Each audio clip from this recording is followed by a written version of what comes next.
go patrolling. Wow. So it's it looks like we talk about it being like a fishbowl, that they're so close, but believe me, the Secret Service is, you always know when they're going to come. Like if you go to the marina, you'll see them, they come, Secret Service does a whole sweep. Any restaurants, you kind of like figure out, oh, someone's coming, and then you stick around. Oh, because it's their own little like island. Yeah. So they got the gatehouse to go in, and the Secret Service, and apparently the family's been really good with the Secret Service. They say like when you come here, you bring your family. If you have to come here for the summer, you bring your family. So they have a bunch of other houses back here behind the fence. So this is where they stay. This. Exactly. Yep. But look at this beautiful Maine coast. This is what you'll see going all up north, and you'll see this when you get to Canada too. Very, very rocky. And this house here, I don't know if you guys can see on the left here, that beautiful house. Have anybody heard of eHarmony? Yeah. Yeah. So that's the owner of eHarmony. He's getting a divorce. Oh. See the sign? The house is for sale. $15 million. And he actually moved across the street here to this house. He downsized. Did he get married in that church back there? Maybe 9 years ago. I don't know. He downsized. Yeah, no harmony. Could in still our fit 3 relationship. families in there. That's a new house. Exactly. Yeah. Right? But yeah, $15 million. It's only been on the market for 3 months, but we'll see how long it takes to sell. It's a lot of money. And this here, as I said, Patrick Dempsey, you can just see the driveway, but he's way back in the woods. He bought that house up there.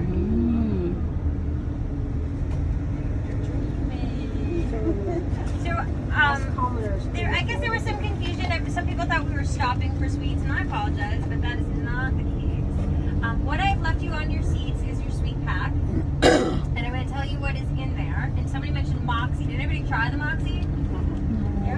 You did try it. What do you think? I like it. You do? Okay, I've never known anybody who is about it. You either like it or you hate it. Moxie was developed in the late 1800s by a doctor as a tonic for your nerves. It was the favorite of President Coolidge, and during the early 1900s, it actually outsold Coca-Cola. And then Coca-Cola bought them, and now it's only available and distributed in New England, but mostly just Maine. And it's made from a root. It's got a bit of a medicinal taste to it. People in Maine love it. And I don't know if it's because they drank it since they were a baby and they're just used to it. I think it's gross. I'm not a fan. But it is a staple of Maine. They have a Moxie Festival every year. It's mostly just a car show, if we're being honest. I went last year.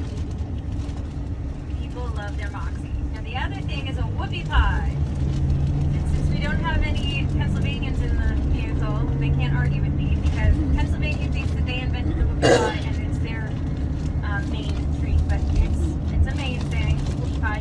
Chocolate cakes with this glorious icing in the middle. So yummy. The next thing is a Needham, and I said I'd give you a treat made of potatoes. The Needham is made from potatoes. They mash the potatoes, then they put coconut in to like draw out the water, and then they dip it in chocolate. Wow. They're my favorite. I love it. They are very sweet. The coconut is very sweet, but they are delicious. And that is, Needham has always been the thing, like if someone passes away or something happens, you bring a tray of Needhams. That's the main way. And then the last thing at the bottom is a maple syrup candy. We talked about Maine being the 3rd largest producer of maple syrup in the country. And that was developed by, those candies were developed by the Native Americans. They would Keep on cooking the syrup until it becomes candy. Exactly. Or they would actually put it on, in Canada we do this, you put it on ice. Or not ice, sorry, snow. And you make maple snow candies. They're delicious. Yeah, my dad used to have me go out and get clean snow. Make sure there's no yellow. No yellow snow. Exactly. No yellow snow. But that Moxie drink, that's where the saying, he's got Moxie comes from. But again, no, I'm not a super fan, but. So Moxie, but yeah, there's a bunch. Well, now they've changed the recipe. It's not the same recipe because now you've got, I don't know, high fructose corn syrup or something. And that they didn't have that back when it was made in the 1800s. But no, it's originally made from a root, not like root beer, a different type of root. And the name is completely evading me. I can't remember. But yeah, it has a bit of a medicinal taste to it. But people here love it, and I just think it's because I wasn't born here. I never acquired the taste. I tried. It's not for me. So do your kids like it? Yeah, my kids are raised here too. They don't like it either.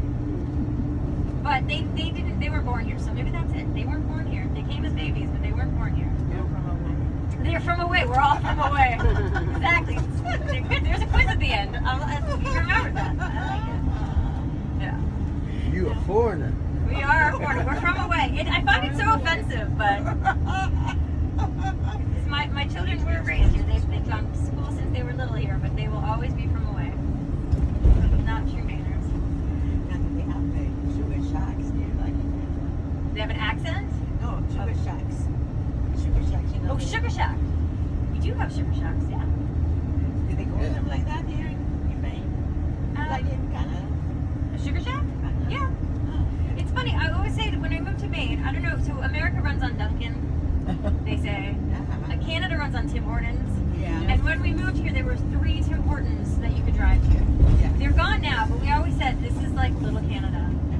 And there's a beach up the coast, Old Orchard Beach, and we call it the Canadian Riviera because that is where a lot of French Canadians come in the summer. They did not come this summer. They're mad at us.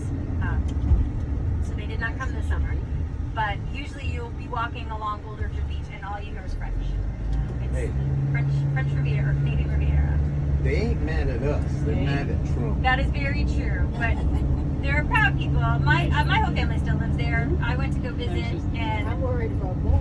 you go to the grocery store, and they've taken anything that's American and they put them on the bottom shelves, and everything that's Canadian on the top shelves with big maple leaves, so you know not to buy American. And every liquor store has taken any American product off the shelves. Don't blame them. Canadians are kind, lovely people, but you make them mad.